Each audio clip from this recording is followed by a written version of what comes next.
and welcome to the Zen Den.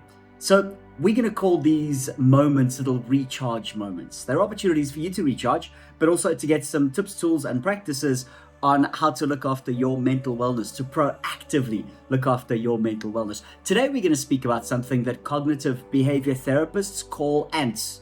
Okay, they don't call them ants, I call them ants. They call them automatic negative thoughts, ANTs, ants, and we're going to squish these ants. Okay, hear me out. So I want you to imagine 11,750 years ago when me and you lived in caves. Or not me and you, but our ancestors. They lived in caves. They didn't have guns, they didn't have barbed wires, they didn't have electric fences, right?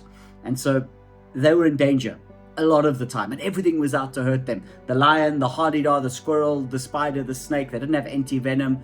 If they got a scratch and it got infected, they died. They didn't have antibiotics to deal with that. Everything was out to kill them. So they were extremely risk averse. And so the brain was constantly looking for things that was going to harm them and wanted to err on the side of everything is out to get me. Everything is out to harm me.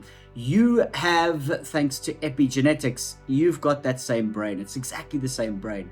And so what that means is you go throughout life looking for the things that are going to threaten you, the things that are going to hurt you.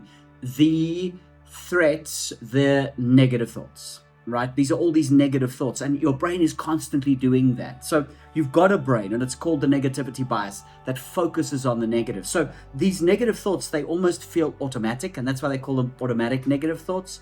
Let me give you an example. You're going to mess up, right? You're going to mess up, maybe not today, but you're going to mess up over the next week. And let's say you do really badly in an assignment or a little formative or a small little spot test or whatever it is, and you get the results back and you look at it and you notice the automatic negative thoughts. I'm such a loser, I'm such an idiot, I'm never going to pass this diploma or this degree, I really messed up here, my career is over, I'm not going to be able to move forward in my career because I'm never going to be able to pass this, etc., etc.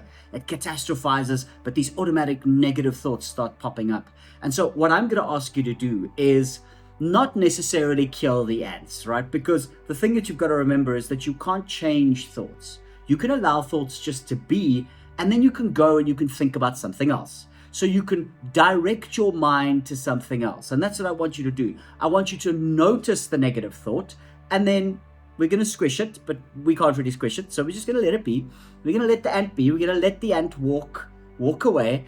And then we're going to think about something positive. So we're going to think, for example, in this case, we're going to flip the switch on it. We're going to think to ourselves, well, you know what?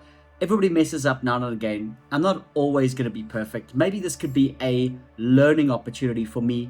Maybe it's time for me to think about time management and if I should put more time into this, but something positive, right? Everybody does badly sometimes, whatever it is. So I want you to look into the mirror, and let's say you're looking in the mirror and you see that automatic negative thought, geez, Grant, you're looking really old. I want you to stop that. I want you to let the ant walk by, and then I want you to say, you know what, Grant, you've got a body that keeps you alive, and it's been through a lot. It's been through a lot of adventures, and thank you, body, for keeping me alive. Using that as an example, right? So this is what I want you to do. I want you to notice the harsh, the automatic negative thoughts that happen.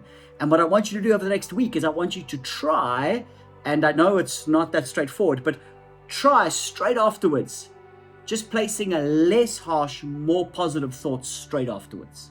Okay, good luck. That's our little recharge moment, and we'll see you soon again on the Zen Den.